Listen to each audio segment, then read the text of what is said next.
Hello aspirants, नमस्ते। आप सभी का अपने इस यूट्यूब चैनल पर बहुत बहुत स्वागत है। तो हम कर रहे थे दिल्ली सल्तनत के साथ संबंध, जो टॉपिक है हमारा राजस्थान इतिहास का। तो उसमें मैंने आपको करवा दिया था यहाँ तक, शक्ति कुमार तक करवा दिया था। और रण सिंह का भी मैंने आपको थोड़ा बहुत बता दिया था कि रण सिंह के समय आपको ये पॉइंट ध्यान रखना है कि इनके समय में गुहिल वंश का बंटवारा हुआ था। तो गुहिल वंश का बंटवारा दो शाखाओं में हुआ था रण सिंह के समय, एक तो रावल शाखा में और एक राणा शाखा में। अब देखो, सबसे पहले हम पढ़ते हैं कि रावल शाखा के एक बार सारे राजाओं के नाम देख लेते हैं, ठीक है। सबसे पहले रावल शाखा के अंदर शेम सिंह, रावल शेम सिंह राजा बना, ठीक है। इसके जो दो पुत्र थे, एक तो सामंत सिंह और एक कुमार सिंह, ये दोनों भाई थे। ये दोनों शेम सिंह के ही पुत्र हैं। रावल जैत्र सिंह फिर राजा बने, फिर रावल तेज सिंह, फिर समर सिंह, और फिर जो अंतिम शासक थे रावल शाखा के, वो रावल रतन सिंह थे, ठीक है। तो आपको ये चीज़ें ध्यान रखनी है। ये पूरी है रावल शाखा, ठीक है। अब देखिए राणा शाखा। राणा शाखा के अंदर राणा हमीर सबसे पहले राजा बने, फिर इनके पुत्र शेम सिंह, जिसे खेता भी कहते हैं, और फिर राणा लाखा, जिसे लक्ष्य सिंह भी कहते हैं, फिर राणा मोकल, फिर राणा कुंभा, फिर राणा उदा, पिता के हत्यारे जिन्हें कहा जाता है, इन्होंने कुंभा की हत्या कर दी थी, ठीक है। और रायमल संग्राम सिंह जिन्हें कहा जाता है। और फिर देखिए संग्राम सिंह को ही राणा सांगा भी कहा जाता है। फिर रतन सिंह, फिर महाराणा विक्रमादित्य, उदय सिंह, और फिर महाराणा प्रताप, ठीक है। तो ये थी पूरी राणा शाखा। तो राणा शाखा थोड़ी सी लंबी है, ठीक है। फिर देखिए उसके, ये पूरी है, ये राणा शाखा तक है, यहाँ तक, ठीक है। अब देखिए सबसे पहले हम पढ़ेंगे विक्रम सिंह, है ना। विक्रम सिंह का जो पुत्र थे वो थे रण सिंह, जिन्हें कर्ण सिंह भी कहते हैं। अब इन रण सिंह के पुत्र थे, एक तो शेम सिंह और एक राहप। इनके दो पुत्र थे रण सिंह के, एक तो शेम सिंह और एक राहप। ये जो शेम सिंह थे वो रावल शाखा के थे, और जो राहप थे वो राणा शाखा के थे। अब देखिए, जो सिसोदा गांव की स्थापना करके इन्होंने इस शाखा की नींव डाली थी। राहप ने क्या किया, सिसोदा गांव की स्थापना करके इस शाखा की नींव डाली थी। अब हम पढ़ने वाले हैं रावल शेम सिंह, ठीक है। तो अब देखिए आगे रावल शेम सिंह हम पढ़ने वाले हैं। रावल शेम सिंह राजा बन गए थे। इनके जो दो पुत्र थे, एक तो रावल सामंत सिंह और रावल कुमार सिंह, ठीक है। इनके ये दो पुत्र हुए, ठीक है। तो अब देखिए रावल सामंत सिंह, कीतू चौहान ने मेवाड़ पर अधिकार कर लिया इनके समय में, ठीक है। तो ऐसा प्रश्न बनता है कि किसके समय में कीतू चौहान ने मेवाड़ पर अधिकार किया। तो आपको ये याद रखना है कि सामंत सिंह के समय कीतू चौहान ने मेवाड़ पर अधिकार कर लिया इनके समय में, ठीक है। तब इन्होंने वागड़ राज्य की स्थापना की थी। कि इन्होंने सामंत सिंह ने वागड़ राज्य की स्थापना की। तो ऐसे प्रश्न बन सकता है कि वागड़ राज्य की स्थापना किसने की। तो आपको ध्यान रखना है सामंत सिंह ने की थी। अब जो इनकी पत्नी है पटरानी, आप ध्यान रखें, कर्म देवी इनकी पत्नी, सामंत सिंह की जो पत्नी है कर्म देवी, मेवाड़ की पहली रानी थी जिसने तुर्कों को से लोहा लिया था, ठीक है। मेवाड़ की पहली रानी जिन्होंने तुर्कों से लोहा लिया था। सामंत सिंह मेवाड़ का वह राजा था जो मोहम्मद गौरी के विरुद्ध पृथ्वीराज की साइड से लड़ा था, और यहाँ पर ये वीर गति को प्राप्त हो गए थे, ठीक है। तो आपको ये सामंत सिंह से ये फैक्ट सारे ध्यान रखने हैं। इनकी पत्नी का नाम कर्म देवी था, और ये मेवाड़ की पहली रानी थी जिन्होंने तुर्कों से लोहा लिया था।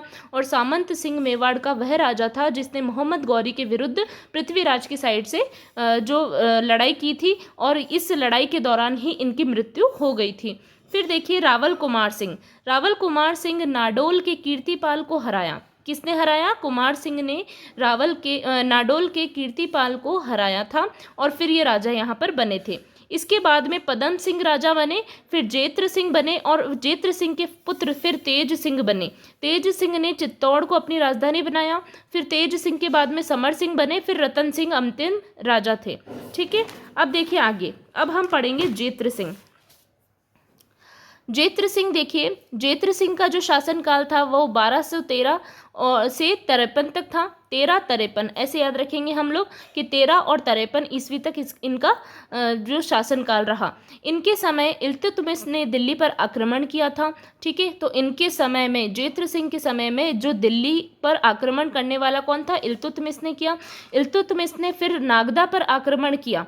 ठीक है, तो नागदा पर आक्रमण 1222 में से लेकर 1229 के बीच में इन्होंने ये इल्तुतमिश ने यहाँ पर नागदा पर आक्रमण किया, जिससे फिर भुताला का युद्ध हुआ जयद्रथ सिंह और इल्तुतमिश के मध्य।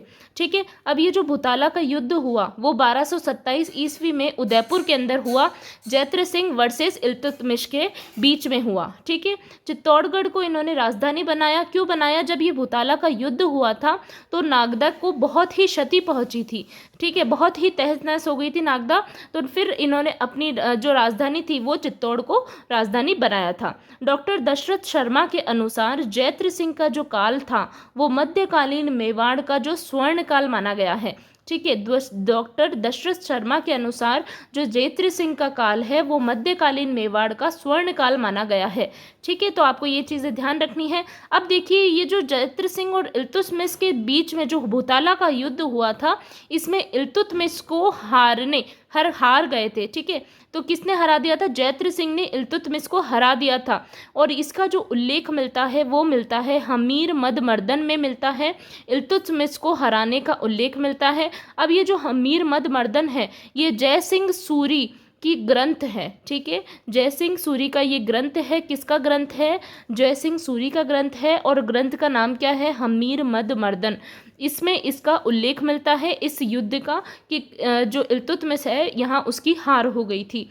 कर्नल जेम्स टॉड के अनुसार 1231 में जयद्रथ सिंह की सेना ने नागौर के पास इल्तुतमिश की सेना को हराया था। ठीक है, तो कर्नल जेम्स टॉड के अनुसार किसने 1231 में जयद्रथ सिंह की सेना ने नागौर के पास में इल्तुतमिश की सेना को यहाँ पर पराजित किया था। अब देखिए, जयद्रथ सिंह के जो दो सेनापति थे जो बहुत ही चर्चा में रहे, बहुत ही बहादुर थे, वो थे बालक और मदन। आपको ये ध्यान रखना है कि जो दो जयद्रथ सिंह के सेनापति थे जिनका बहुत ज़्यादा उल्लेख मिलता है, जिनकी वीरता का जो बहुत ही ज़्यादा गुणगान है, वो है बालक और मदन। ठीक है, अब एक और चीज़, भुताला के युद्ध में नागदा को बहुत ज़्यादा क्षति पहुंची थी, मैंने आपको ऊपर भी बताया, इसलिए अपनी राजधानी चित्तौड़ ये ले गए थे। ठीक है, अब देखिए, जयद्रथ सिंह से कुछ और फैक्ट हैं।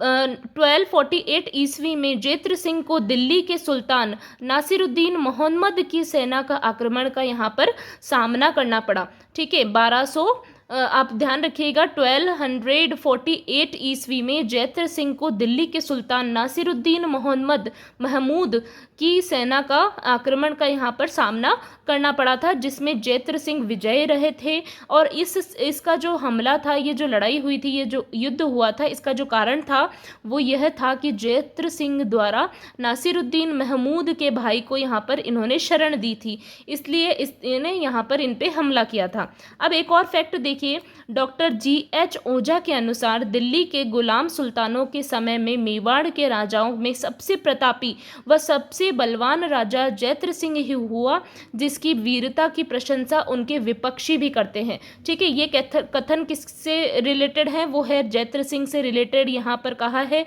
और किसने कहा है? Doctor G.H. ओझा ने कहा है। ठीक है, G.H. ओझा है यहाँ पर। ठीक है, ओझ नहीं है, ओझा। Doctor G.H. ओझा के अनुसार ये कथन यहाँ पर जयद्रथ सिंह के लिए कहा गया है। जयद्रथ सिंह के बाद में जो राजा बने थे वो है रावल तेज सिंह। ठीक है, जयद्रथ सिंह के ये जो थे वो पुत्र हैं। कौन है? तेज सिंह किसके पुत्र हैं? जयद्रथ सिंह के। इनका शासनकाल 1253 से लेकर 53 ऐसे याद रखना है आपको।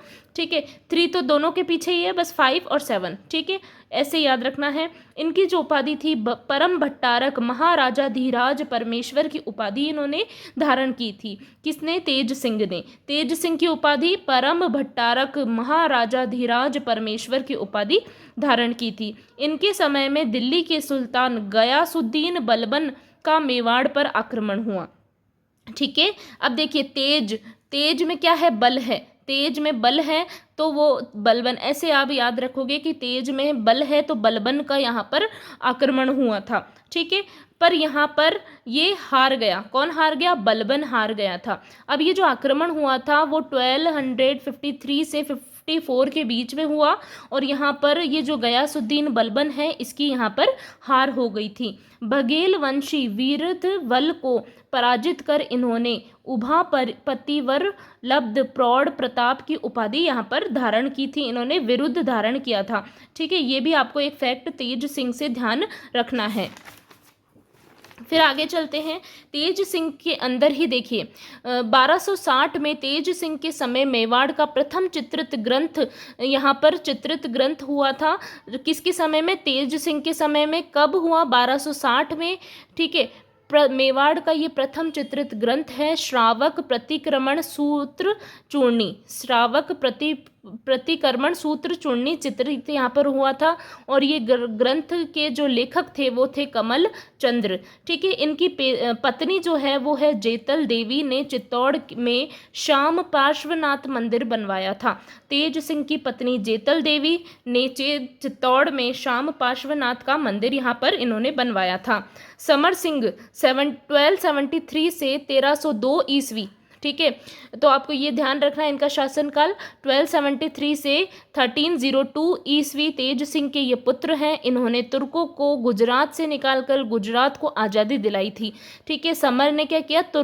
समर ने तुर्क, ऐसे ध्यान रखना, समर ने तुर्कों को गुजरात से निकालकर गुजरात को आज़ादी यहाँ पर दिलाई थी और इसकी जो जानकारी मिलती है वो आबू शिलालेख में मिलती है, ठीक है। अब इन्हें क्या कहा जाता है? शत्रुओं की शक्ति का अपहर्ता कहा जाता है और इसका जो उल्लेख मिलता है कुंभलगढ़ प्रशस्ति में मिलता है, ठीक है। अब देखिए चिरवा लेख में शत्रुओं का संहार करने में सिंह सुदृश्य और अत्यंत शूर इन्हें कहा गया है चिरवा लेख के अंदर। रतन सिंह इनके जो पुत्र हैं समर सिंह के, एक तो रतन सिंह जो राजा बने थे और एक कुंभकर्ण जिन्होंने नेपाल में शाही वंश की स्थापना यहाँ पर की थी, ठीक है। तो आपको यहाँ तक की चीज़ें उम्मीद करते हो क्लियर हो गई होगी।